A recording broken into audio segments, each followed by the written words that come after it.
जय हिंद साथियों, हमें चाहिए सैलरी दोस्त। वो सैलरी कैसे आएगी? ये ट्रांसपोर्ट वाले तो देंगे नहीं हमें। नहीं देगा, नहीं देगी। सेठ कितने सैलरी दे रहे हैं अब?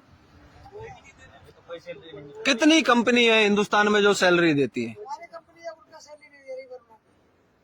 नहीं, हमारी की छोड़ते हैं हम। समथिंग सारे हिंदुस्तान को जानते हैं और सभी ट्रांसपोर्टों को भी जानते हैं और सब शायद समथिंग समथिंग सब में ही गाड़ियां चलाई होंगी। एक आध 5 कंपनियों में 10 कंपनियों में तो चलाई होंगी ना। 5-10 कंपनियों में तो गाड़ियां चलाई होंगी।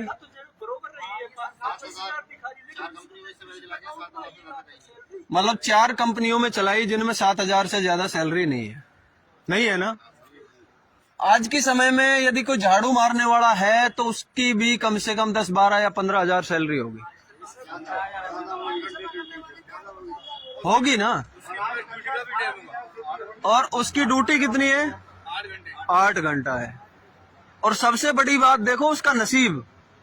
बेशक वो गंदगी को साफ करता है, सबसे अच्छा काम है वो, लेकिन उसकी नसीब देखो कि उसे कोई है या तू नहीं कह सकता या रह नहीं कह सकता। उसे भी यदि कोई बोलेगा तो ये बोलेगा वो सफाई कर्मी भाई है, उसको बोल दो। सफाई कर्मी भाई है, उसको बोल दो। यानी कि वो एक सफाई कर्मी है, काम करने वाला है, उसकी गिनती काम करने वालों में है। लेकिन हमारी गिनती किसमें है?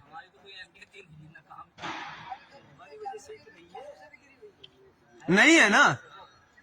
उसका मुख्य कारण है हम लोगों का किसी दूसरे के हाथ में चले जाना। हम लोगों का किसी दूसरे के हाथ में चले जाना, उसका मुख्य कारण यह है। क्योंकि आपके पास वरना वाले किसी मैनेजर के नंबर नहीं है, ना सेठ के नंबर है।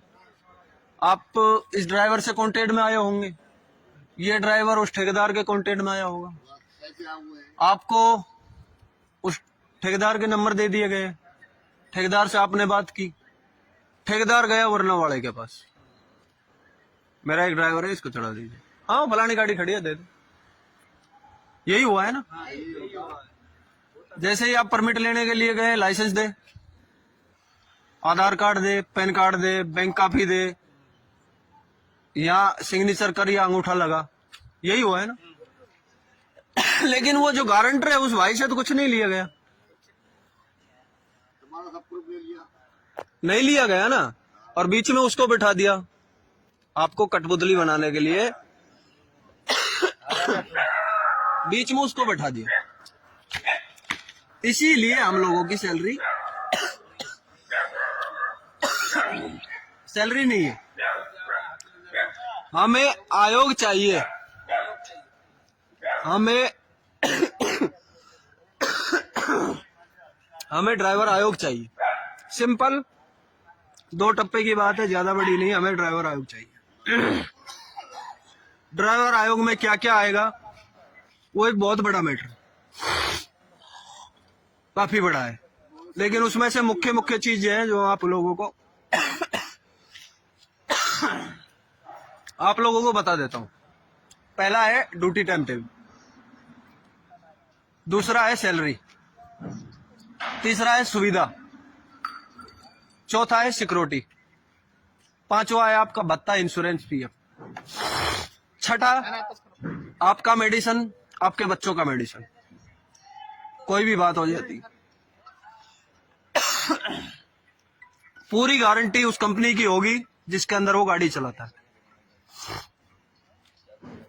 जब से वो ड्यूटी पे चढ़ता है, ड्यूटी से उतरता है, उस कंपनी की जवाबदारी है, उस कंपनी का वो आदमी। ये नहीं होगा अब कोई भी हादसा हो गया, कंपनी ने हाथ उठा दिए, बीच वाला ठेकेदार ही खा गया क्लेम, ये नहीं हो। रोड की सिक्योरिटी की गारंटी होगी, रोड पे सुविधा की गारंटी होगी, कंपनी में सिक्योरिटी की गारंटी होगी, सुविधा की गारंटी होगी, आपकी ड्यूटी टाइम टेबल होगी, आपकी सैलरी होगी, और आपको इज्जत दी जाएगी। ये नहीं कि रोड पे खड़ी पब्लिक आपको जान से मार दे।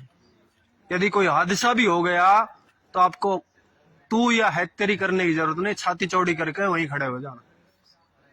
किसी की ताकत नहीं आपको उंगली लगा दे। आयोग में वो ताकत है।